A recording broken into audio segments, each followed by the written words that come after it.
সকলকে নমস্কার। আজকে এই চ্যানেলে আমি ইকোনমি পড়ানো স্টার্ট করব। কারণটা কি, অনেকেই বাংলায় ইউপিএসসির প্রিপারেশান নেয়, তো তাদের ক্ষেত্রে অনেকটাই প্রবলেম হয়ে যায় বাংলাতে পড়া। কারণ কি, অনেকেই বাংলা মাধ্যমে পড়াশোনা করেছে, আর যদিও সে ইংরেজি মাধ্যমে পড়াশোনা করে থাকেও, তাহলেও কিন্তু এই ইকোনমি সাবজেক্টটা চট করে কেউ পড়ে না। তো ইকোনমি সাবজেক্টটা একদমই নতুন সাবজেক্ট। তো এটা যেহেতু ইংরেজিতে কেউ পড়তে পারে না, সেই উদ্দেশ্যেই আমি ঠিক করেছি যে বইটাকে আমি পড়িয়ে দেবো বাংলায়। কিন্তু কেমনভাবে পড়াবো, যেমন ঠিক বাচ্চাবেলাতেই তোমরা পড়তে, টিচার ইংরেজি বই ধরতো, মানে বলে দিত, এবং সেই মানেটার দেখে দেখে তোমরা বুঝতে পারতে যে কি আছে অ্যাকচুয়ালি। ঠিক তেমনই আমি তো আর বইটাকে বাংলায় ট্রান্সলেশন করব না, আমি জাস্ট বাংলাতে পড়িয়ে দেবো যে ফুড সিকিউরিটি অফ ইন্ডিয়া দিয়ে আমি আজকে স্টার্ট করব ইকোনমি ক্লাস 9 4th চ্যাপ্টার থেকে, তারপরে ধীরে ধীরে স্টার্ট করব। এবার প্রশ্ন হচ্ছে যে এতগুলো চ্যাপ্টার থাকা সত্ত্বেও আমি ফুড সিকিউরিটি দিয়েই কেন শুরু করছি? কারণ ফুড সিকিউরিটি এই সময় বর্তমানে, অর্থাৎ যারা 2022-এ দেবে বা 21-এ দেবে, তাদের ক্ষেত্রে খুবই গুরুত্বপূর্ণ। তার কারণটা কি, বর্তমানে ফুড ক্রাইসিসই চলছে, আর ইউপিএসসি এই প্রশ্নটা করতে পারে। এবং তাছাড়াও আরও একটা কারণ ফুড সিকিউরিটি দিয়ে শুরু করানোর, তার একমাত্র কারণ বেসিক, মানে আমরা বেসিক থেকে শুরু করতে পারি। কিন্তু এক্ষুনি আমি যদি the village Palampur, people as resource, এইসব জিনিসগুলো যদি শুরু করি, তোমরা চট করে কিছু বুঝতে পারবে না। তাই প্রথমে ফুড সিকিউরিটিটা, এটা হচ্ছে একটা আলাদা চ্যাপ্টার, এটা একটাই চ্যাপ্টার। এই চ্যাপ্টারটা পড়িয়ে দিলে তোমাদের একদম কনসেপশন ক্লিয়ার হয়ে যাবে। আর এর পরের দিন থেকে যেগুলো শুরু করব, সেগুলো কেমনভাবে শুরু করব, ইকোনমিতে কতগুলো সেক্টর আছে, ফার্স্ট ইয়ারি, প্রাইমারি, সেকেন্ডারি, টার্সিয়ারি, এইসব সেক্টরগুলো শুরু করব। তার সাথে সাথে ইকোনমিতে কী কী লাগে, লেবার, এন্টারপ্রিনিয়ার, এইসব জিনিসগুলো শুরু করব। তাহলে কী হবে, বেস লেভেলটা হাই হবে। তুমি ফুড সিকিউরিটিটা যখন পড়বে একটা আলাদাভাবে রেখে দেবে, তারপরে যেগুলো পড়ানো স্টার্ট করব প্রায় পুরো উচ্চ মাধ্যমিক পর্যন্ত, তো সেটা হচ্ছে সম্পূর্ণভাবে ম্যাক্রো ইকোনমি, মাইক্রো ইকোনমির ওপর দিয়েই চলে যাবে। তো সেই উদ্দেশ্যে কী হবে, এইটা আলাদাভাবে পড়িয়ে দিচ্ছি যাতে সবাইকার মনে রয়ে যায়, আর তারপরে বাকিগুলো স্টার্ট করবে ধীরে ধীরে, এতে তোমাদেরই সুবিধা। তো শুরু করা যাক, ফুড সিকিউরিটি ইন ইন্ডিয়া। এবার প্রশ্ন হচ্ছে যে ফুড সিকিউরিটিটা কি শুধু ইন্ডিয়াতেই দরকার? দেখবে মাঝে মধ্যেই খবর আসে যে কোনো জায়গায় পাওয়া যাচ্ছে না, বা কিছুদিন আগেকার খবর, চায়না অন্যান্য দেশের সাথে কন্ট্যাক্ট করছে, কিসের জন্য? ফুডের জন্য, মানে কি ধরনের ফুড ক্রাইসিস হয়েছে। এবার ব্যাপারটা যে ফুড ক্রাইসিস হয়েছে, তো এতে ফুড সিকিউরিটির কিসের জন্য দরকার? অবশ্যই আমি বাচ্চাবেলার মতো শুরু করছি, যদিও সবাই জানো ফুড সিকিউরিটি কিসের জন্য দরকার। তোমরা চাকরির পরীক্ষায় বসতে যাচ্ছ বা কোনো রকম ইউপিএসসিতে বসতে যাচ্ছ, তার ক্ষেত্রে অনেকের উদ্দেশ্য হয় যে চাকরির পরীক্ষায় বসবো, তার একমাত্র কারণ কি, সার্ভাইভেল কেমনভাবে করা হবে? টাকাটাকে আর খেয়ে সার্ভাইভেল করবে? টাকাটা খেয়ে সার্ভাইভেল করবে না, কিসে সার্ভাইভেল করে? খেয়ে দিয়ে সার্ভাইভেল করবে, সেই জন্য দরকার। এবার প্রশ্ন হচ্ছে ফুড সিকিউরিটিটা কিসের জন্য দরকার, সেটা থেকেই শুরু হবে, হোয়াই ফুড সিকিউরিটি। এবার প্রশ্ন হচ্ছে ফুড সিকিউরিটিটা কার দরকার, বীরুভাই আম্বানির, না আমার পাশের বাড়ির লোকটা যে খেতে পাচ্ছে না তার? তো সেটার ওপর বেস করি ফুড সিকিউরিটি। তোমরা যদি ভারতের সংবিধান পড়ো, সেখানে directed principles of state policy নামে একটা জিনিস রয়েছে। কী বলা হচ্ছে? DPSP, directed principal of state policy. সেখানে আমাদের দেশকে যেমন একজন ইকোনমিক্স, তেমনই একজন সোশিয়ালিস্ট দেশ হিসেবে বলা হচ্ছে। অর্থাৎ আমরা কোনো পার্টিকুলার একটা দেশ ধরি না, আমরা কেমন দেশ ধরি, যে আমরা মিক্সড ইকোনমি ফলো করি, মানে আমরা একদিক থেকে ক্যাপিটালিস্ট এবং আর একদিক থেকে সোশিয়ালিস্ট। তো সেই কারণেই আমরা কি হয়, যে একটা দেশ, যে দেশটা মিক্সড ইকোনমি ফলো করে। তো ফুড সিকিউরিটিটা কিসের জন্য দরকার, সেটা দিয়ে আমি শুরু করব। আমরা বাচ্চাবেলা থেকেই পড়ে আসছি যে মানুষ অনেক আগে, কয়েক হাজার হাজার বছর আগে থেকে এসছে। তো মানুষ যখন কয়েক হাজার হাজার বছর আগে থেকে আসে, তখন কেসটা কী হয়, যে মানুষ প্রথম ফলমূল সংগ্রহ করতে শুরু করে, তারপরে কী হয়, পশুপালন শুরু করছে, তারপরে কৃষিকার্য শুরু করছে। যখন কৃষিকার্য শুরু করছে, তখন থেকে মানুষ ধীরে ধীরে খেতে শিখছে, রান্না করতে শিখছে, এবং মানুষ কী হচ্ছে, অগ্রাধিকার পাচ্ছে ধীরে ধীরে। তারপরে কেমনভাবে ফুডটা খুব দরকার সেটা বুঝতে পারছি, এবং তারপরে আমরা আসবো যে ফুড সিকিউরিটিটা ইন্ডিয়াতে কিসের জন্য এলো এবং কাদের জন্য এলো। এটাই হচ্ছে কারণ ইউপিএসসি অনেক সময় প্রশ্ন করে থাকে, দ্য ফুড সিকিউরিটি অ্যাক্ট 2013 কিসের ওপর বেস করে, বা এর ফিচার্সগুলো কী, পয়েন্ট দিয়ে দিলে ABCD, তুমি চেক করে নাও, এটা প্রিলিমসের কোশ্চেন করে। তো প্রিলিমসে 2018-19 এরকম কোশ্চেন করেছিল, ফুড সিকিউরিটি থেকে কোশ্চেন করে। তো আমি ফার্স্টেই ফুড সিকিউরিটি দিয়ে স্টার্ট করে দিচ্ছি। দেখো, food security in India overview দেওয়া আছে প্রথম। ওভারভিউ মানে যে কিসের ওপর বেস করে চ্যাপ্টারটা, ঠিক আছে। বলে food security means availability, accessibility and affordability of food to all people at all times. কী বলছে? All people at all times. হঠাৎ করে অল পিপল কেন বলছে? এটাই হচ্ছে মেন জিনিস ফুড সিকিউরিটির। কারণ কি, বীরুভাই আম্বানি বা শ্রদ্ধা কাপুর এরা যারা রয়েছে এদের কিন্তু ফুড সিকিউরিটি রয়েছে। এবার প্রশ্ন হচ্ছে যে ফুড সিকিউরিটি কাদের নেয়? কিছুদিন আগে একজন সিঙ্গার উঠেছিলেন রানু মণ্ডল, তার কিছুদিন আগে ফুড সিকিউরিটি ছিল না, এখন ফুড সিকিউরিটি হয়ে গেছে। তো এরকম রয়েছে, আমি তাকে অসম্মান করছি না, আমি জাস্ট বোঝাবার জন্য বলছি। এরকম দেশে অনেক রয়েছে যাদেরকে খেতে না দিলে তারা কিন্তু মারা পড়ে যাবে। আমরা মাঝে মধ্যেই যাই কোনো রেশন শপে, ভাই 2 টাকা কেজি চাল দিচ্ছে, এত কমে। আরে ভাই 2 টাকাটার দাম তুই কি বুঝবি ভাই? এটাই হচ্ছে ফ্যাক্ট। যার কাছে নাই কো সেই হচ্ছে বুঝছে। তো এই কারণে হচ্ছে 2 টাকা কেজি চাল দিচ্ছে রেশন শপে। আবার অনেকে বলে যে স্কুলে মিড ডে মিল চালু করে দেওয়ার জন্যই ছেলেগুলোর এই অবস্থা, খেতে পাচ্ছে খেয়ে ঘুমিয়ে যাচ্ছে। তো কেসটা কি হচ্ছে? কিসের জন্য এই মিড ডে মিলটা চালু করা হয়েছে? কিসের জন্য এই 2 টাকা কেজি চালটা শুরু করা হয়েছে? কেমন প্রসেসে চালু করা হচ্ছে? এটাই হচ্ছে ফুড সিকিউরিটি অফ ইন্ডিয়া। কেন দরকার? এবার এই চ্যাপ্টারটা বুঝতে পারলে আশা করছি তোমরা বুঝতে পেরে যাবে। আর পাশের লোককে কোনোদিনও অন্তত করে টোনও কাটবে না যে ভাই খেতে পাচ্ছিস না, এই ব্যাপার। এবার বুঝতে হবে যে ফুড সিকিউরিটিটা কিসের জন্য দরকার। ফুড সিকিউরিটি মিনস কি বলা হয়েছে? ফুড সিকিউরিটি কথার মানে হচ্ছে availability, accessibility and affordability of food to all people at all times. মানে কি অ্যাভেলেবিলিটি মানে হচ্ছে সব সময়ই থাকবে এরকম ফুড, যাতে সব মানুষ সব সময় খেতে পারে, ঠিক আছে। খাদ্য সুরক্ষা অর্থাৎ খাদ্যের প্রাপ্যতা, যোগান ও সহজলভ্যতা। মানে কি খাদ্যের সুরক্ষা। খাদ্য সুরক্ষা মানে কি খাদ্যটাকে সুরক্ষিত রাখা, যাতে পরে আমরা সেই জিনিসটাকে কোনো কারণে ইউজ করতে পারি। প্রাপ্যতা বা প্রয়োজনীয়তা মানে ফুডটা আমাদের প্রয়োজন। Accessibility and affordability. এবার ভাই ফুড তো অনেক ধরনেরই রয়েছে, কিন্তু মেন ফিচার হচ্ছে যেইটা, যে কতটা সহজে আমরা জিনিসটা পারছি। তোমার কাছে খাবার অনেক ধরনেরই থাকতে পারে, যেমন হচ্ছে তুমি ডমিনোজের পিৎজাও খেতে পারো, আবার তুমি কোনো জায়গায় গেছো ফিল্ম দেখতে, সেখানে 250 টাকা দিয়ে পপকর্নও খেতে পারো, কিন্তু সেই পপকর্নটাই তুমি আবার রেলওয়ে স্টেশনে 10 টাকা দিয়ে কিনতে পারবে। তো ফ্যাক্টটা হচ্ছে যে এই 10 টাকার আর 250 টাকার মধ্যে পার্থক্য কী, এটাই পড়তে পড়তে ধীরে ধীরে বুঝতে পারবে ফুড সিকিউরিটি জিনিসটা কী, ঠিক আছে। তো এইখানে দেওয়া আছে কিছু কিছু জিনিস দেখতে পাচ্ছ। তারপরে পড়ছি, the poor households are more vulnerable to food insecurity whenever there is a problem of production or distribution of food crops. কী বলছে? পুয়ার মানুষ যারা রয়েছে তারা কি হচ্ছে ডিস্ট্রিবিউশনটা এবং প্রোডাকশনটা যখন হঠাৎ করে প্রবলেম হয়, প্রোডাকশন কম হয় মানে যখন উৎপন্ন কম হচ্ছে, আর ডিস্ট্রিবিউশন কম হচ্ছে মানে যখন সরকার থেকে ডিস্ট্রিবিউটটা ঠিকঠাক করছে না, সেক্ষেত্রে কি হচ্ছে সেই সব গরিব মানুষরা যারা রয়েছে, ভালনারেবল সেকশন যাদেরকে বলা হয়, তাদের কি হচ্ছে ফুডের প্রবলেম হতে পারে। তো এই কারণেই সরকার যে নিয়মগুলো চালু করেছে সেটাই হচ্ছে food security. Food security depends on public distribution system and the government vigilance and action at times when the security is threatened. কী বলছে? When the security is threatened. Food security কখন দরকার? যখন আমাদের ফুডের সিকিউরিটিটা যেটা আছে সেটা থ্রিটেন হচ্ছে, তো সেই সময় আমাদের কি দরকার? ফুড সিকিউরিটির দরকার। সেটা পাবলিক ডিস্ট্রিবিউশন সিস্টেম PDS। কিছুদিন আগে হিন্দু নিউজ পেপার, মানে এখনও চলছে মোটামুটিভাবে, কিছুদিন আগে আত্মনির্ভর ভারত স্কিম লঞ্চ করেছে, অনেক কিছু লঞ্চ করেছে, 2 টাকা কেজিতে চাল পাচ্ছিল। তখন কিন্তু যে সিস্টেমে আমাদেরকে ডিস্ট্রিবিউশন করা হয়েছিল সেটার নাম লেখা ছিল দেখবে PDS, পাবলিক ডিস্ট্রিবিউশন সিস্টেম। এখন যেটা নতুন রেশন কার্ড হয়েছে সেটাতেও খুলে দেখে নিতে পারো, সেখানে PDS এই টাইপের জিনিসটা রয়েছে, মানে পাবলিক ডিস্ট্রিবিউশন সিস্টেম। তো পাবলিককে কেমনভাবে ডিস্ট্রিবিউট করব সেটার উপরই নির্ভর করে যে ফুড সিকিউরিটিটা কতটা বেশি হচ্ছে। এবং ফুড সিকিউরিটিটা কেন দরকার? যখন কেউ খেতে পাচ্ছে না। আর কখন দরকার?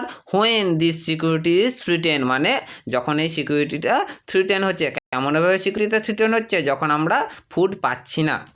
দেখো তারপরে বলছে হোয়াট ইজ ফুড সিকিউরিটি।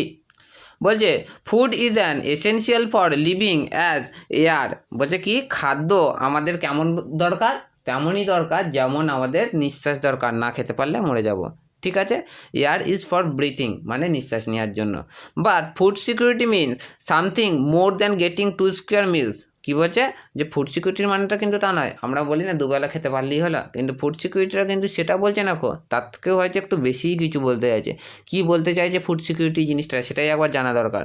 আমরা বলি না দুবেলা খেতে পাবো, কিন্তু দুবেলা খেতে যখন প্রবলেম হবে সেটাই তখন বুঝতে পারবে যখন এইসব প্রবলেমগুলো হবে। কেমন প্রবলেম হবে, যেমন ফার্স্ট বলছে availability of food means food production within the country, food imports and previous year stock stored in government গ্র্যানারিজ। এখন বর্তমানে তুমি দেখতে পাচ্ছ আমাদের দেশে সব জিনিসই বন্ধ। এবার প্রশ্নটা হচ্ছে এই যে এত কিছু বন্ধ হয়ে গেল, ফুডটা পাচ্ছ কোত্থেকে, এটাই হচ্ছে ফ্যাক্ট। বলছে অ্যাভেলেবিলিটি অফ ফুড, কেমনভাবে ফুডটা অ্যাভেলেবেল হবে, কেমনভাবে অ্যাভেলেবেল হবে, আগের বছর হয়তো প্রোডাকশনটা বেশি হয়েছিল, সেইখান থেকে সরকার কি হচ্ছে ফুড জমা করে রাখছে, কিছুক্ষণ পর দেখতে পাবে বাফার স্টক নামে একটা টার্ম আসবে, সেই রকমভাবে জমিয়ে রাখছে, সেটাও তুমি বুঝতে পারবে।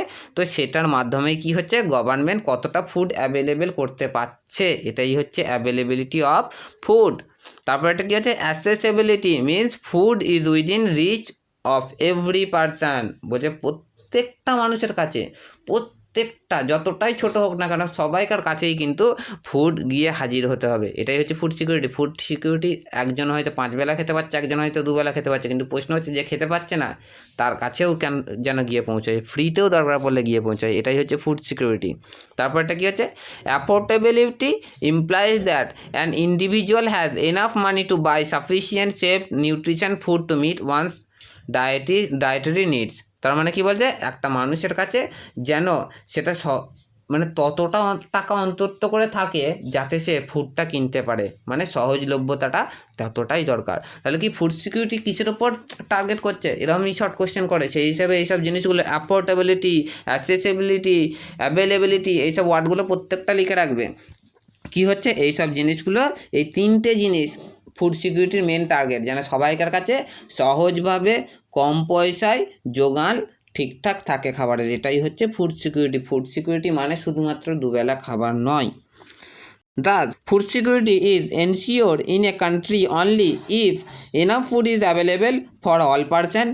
All persons have the capacity to buy food of acceptable quality and there is no barrier on the access to food. তাহলে কি ফুড সিকিউরিটি মানে আমরা 3টে জিনিস বুঝতে পারলাম, এটাই ব্যাখ্যা করা হচ্ছে। কি হচ্ছে এনাফ অফ ফুড, সবাইকার জন্য যেন এনাফ ফুড থাকে খাওয়ার জন্য, ঠিক আছে। দ্বিতীয় ফ্যাক্টটা কি হচ্ছে ক্যাপাসিটি টু বাই ফুড, মানে হচ্ছে সবাইকার কাছে যেন যথেষ্ট থাকে, 2 টাকাটা যেন অন্তত করে 2 টাকার চাল দিলে মানে একজন যদি 5 টাকা ইনকাম করে সে যেন সেই জিনিসটা ইনকাম করে খেতে পারে, মানে 2 টাকায় যদি তাকে দেওয়া হয় সে কিনতে পারবে, তো ততটাই পরিমাণ যেন জিনিসটা থাকে। আর 3 নম্বর কী হচ্ছে কোনো রকম ব্যারিয়ার না থাকে, ব্যারিয়ার মানে বাঁধন, মানে কোনো রকম প্রতিকূলতা যাতে না থাকে।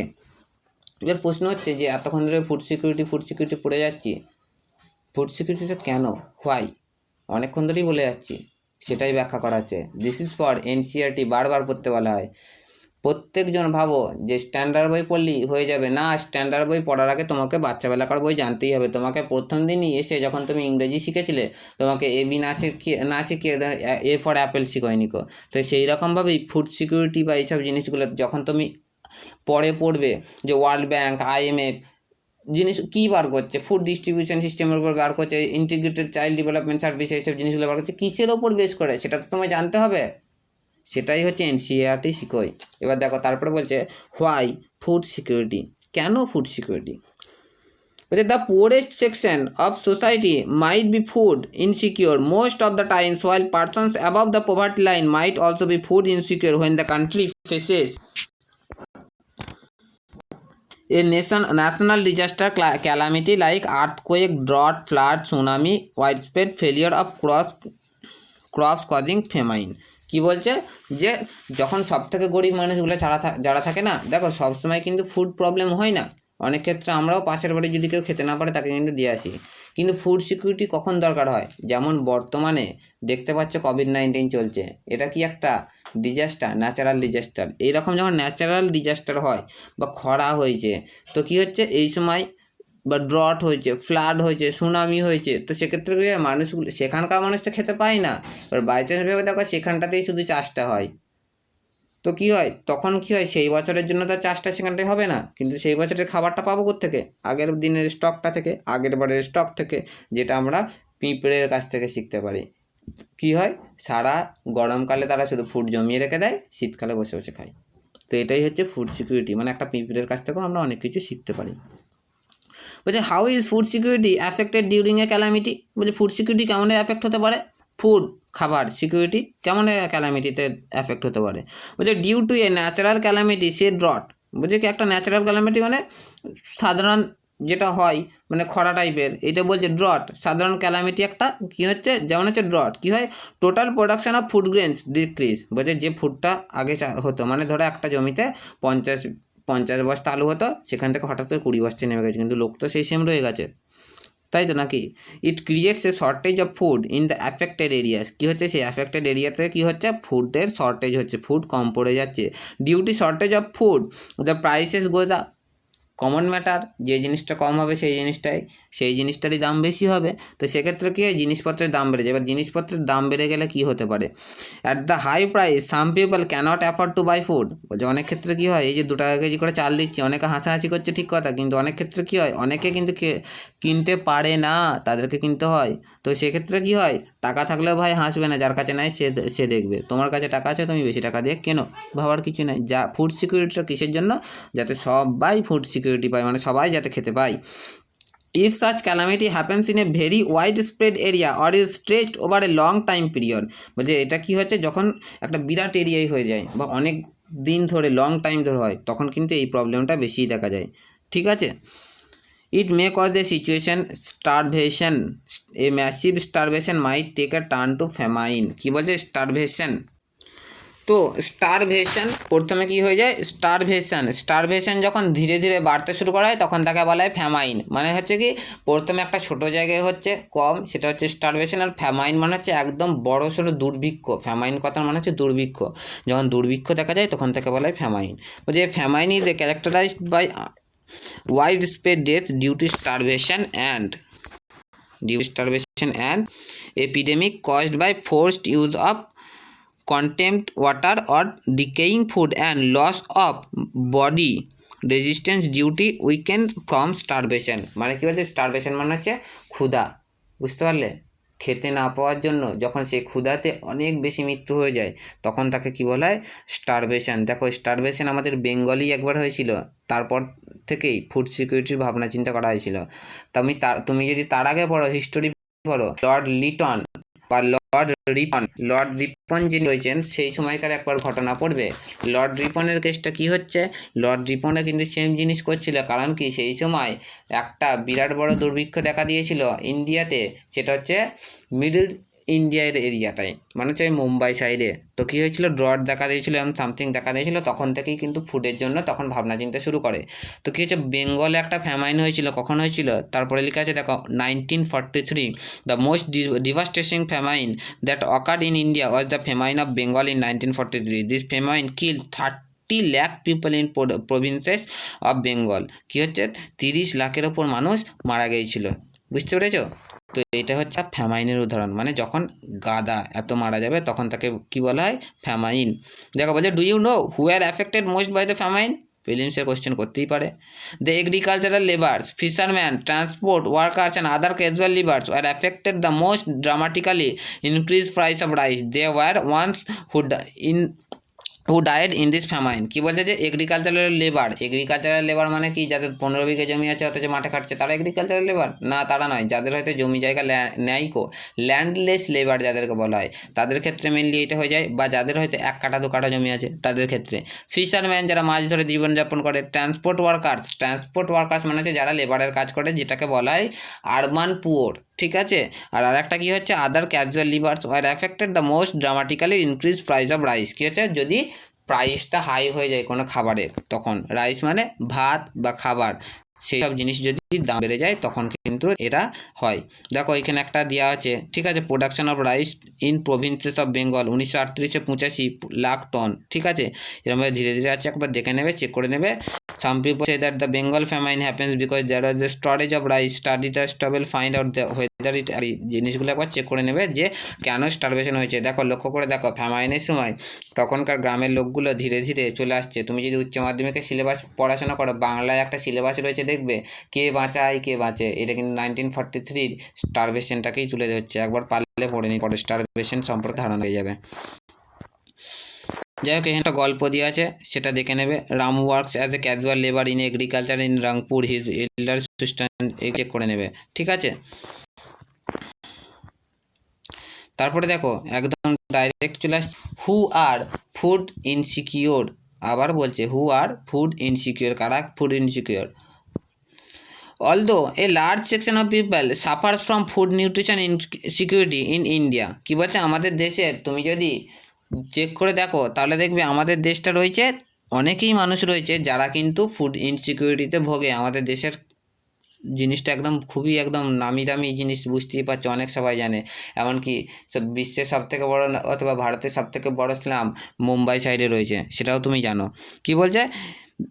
The worst affected group are landless people with little or no land to depend upon। বলছে ল্যান্ডলেস পিপল যারা রয়েছে তারা, বা যাদের হয়তো কম ল্যান্ড রয়েছে, একটু আগেই বলছিলাম।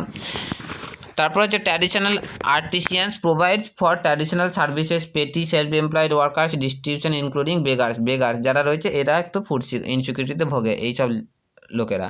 In the urban areas the food insecure families are those who working members are generally employed in ill paid occupation, casual labour market. মানে হচ্ছে কি, তারা কোনো রকম অকুপেশনে তো যুক্ত রয়েছে কিন্তু মানে কম income. This workers are largely run his family even the small earning from rickshaw pulling. কী হচ্ছে, অনেকে রিক্সাওয়ালা হয়, কি রিক্সা ঠেলে নিয়ে যায়, তারা ওইখান থেকেই কম ইনকামেও সেখান থেকে ইনকাম করে। এবার বুঝতে পারছো, সবাইকেই সম্মান জানাতে হয়, কার জীবন কেমন চলে কেউ জানে না। The social composition along with the inability to buy food also plays a role in food insecurity. কী বলছে? The social composition along with the inability, কী হচ্ছে অ্যাভেলেবিলিটি, মানে যে সোশ্যাল কোনো রকম প্রবলেম হয়েছে, যে কারণে কী হচ্ছে, যে ফুডের প্রবলেম হয়েছে, তো কী হচ্ছে, ফুড কম পড়ে যাচ্ছে, তো সেক্ষেত্রে কী হয়, ফুডটা না কিনতে পারার জন্যেও ফুড ইনসিকিউর দেখা যায়। The STs and some sections of the OBCs who have either poor land base or very low land productivity are prone to food insecure. কী হচ্ছে, এরা যারা রয়েছে এরা অনেক ক্ষেত্রে গিয়ে ফুড ইনসিকিউর হয়। The people affected by natural disaster, যারা ন্যাচারাল ডিজাস্টারের জন্য অ্যাফেক্টেড হয়েছে, who have to migrate to other areas in search of work are also among the food insecure people. এই কিছুদিন আগে মাইগ্রেন্ট লেবার দেখতে পাচ্ছ, এইসব যারা রয়েছে এরাই কিন্তু ফুড ইনসিকিউরিটিতে মেনলি ভোগে। কারণ কি, তারা খাবারের আশাতেই যায়, কিন্তু যখন প্রবলেম হয়ে যায় সেক্ষেত্রে। A high incident of malnutrition prevails among women. কী বলছে, মেয়েদের ক্ষেত্রে অনেক ধরনের ম্যালনিউট্রিশন দেখা যায়। কেমনভাবে? This is matter of serious concern as it puts even unborn baby at risk malnutrition. কী হচ্ছে, যে অনেক ক্ষেত্রে কী হয়, বাচ্চাটা জন্ম তো হয়েছে কিন্তু ফুড না থাকার জন্য সেই বাচ্চা কিন্তু জন্মের পরই মারা যায়, এরকম ঘটনাও ঘটে। This is matter of serious concern, ঠিক আছে।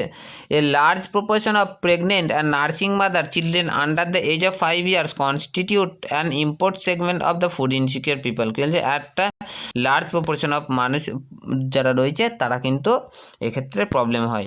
দেখো এটা একটু পড়ে নেবে।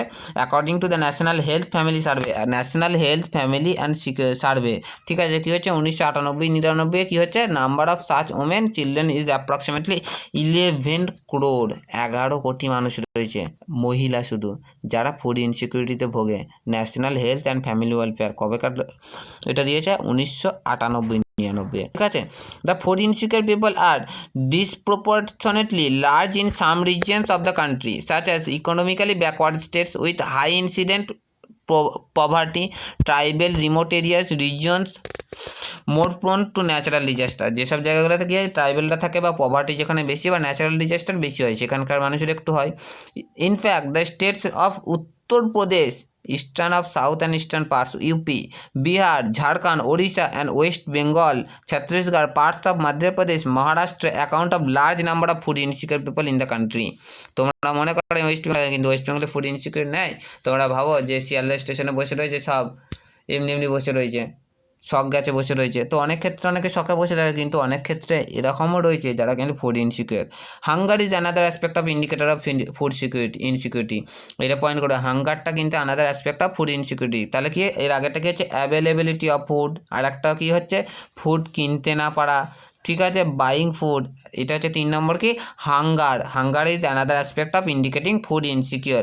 Hunger is not just an expression of poverty. বলছে হাঙ্গার শুধুমাত্র পভার্টি মানে গরিবত্ব দেখায় না কো, ইট ব্রিংস অ্যাবাউট পভার্টি, এটা গরিবত্ব নিয়ে আসে। বললাম হাঙ্গার হচ্ছে আর একটা অ্যাসপেক্ট যেটা কি হচ্ছে ফুড ইনসিকিউরিটির জন্য কাজ করে। তো দেখো এখানটায় সেম জিনিস রয়েছে, কত ধরনের হাঙ্গার হয়। Hunger is chronic hunger and seasonal hunger. Chronic hunger কী বলছে, chronic hunger is a consequence of diets persistent inadequate in terms of quantity and or quality. কী হচ্ছে যে কোয়ালিটি আর কোয়ান্টিটি খাবারে না থাকার জন্য এইরকম এক ধরনের দেখা যায়, মানে যা তা খাবার খায়। আর এক ধরনের হচ্ছে poor people suffer from chronical hunger because of their very low income and in turn inability to buy food even for survival. কী হচ্ছে অনেক ক্ষেত্রে কী হয়, তারা নিজেদের সার্ভাইভের জন্যও কিনতে পারে না কো। তো সেই ক্ষেত্রে কী হয়, যখন খাবারের পরিমাণ কমে যায় তখন হচ্ছে ফুড ইনসিকিউরিটি হয়। আর সিজনাল হাঙ্গার মানে কী হচ্ছে, is relates to cycle of food growing and harvesting. মানে হচ্ছে কী হচ্ছে, যখন খাবার কম পড়ে যায় তখনই হচ্ছে ফুড হারভেস্টিং। আজকে এতটা পর্যন্তই থাকছে, ধীরে ধীরে করব, বেশি বড় করব না কো, আস্তে আস্তে পড়ো, ধীরে ধীরে পড়ো। আজকে হাফ পড়ালাম, পরের দিন হাফ পড়াবো। Thank you.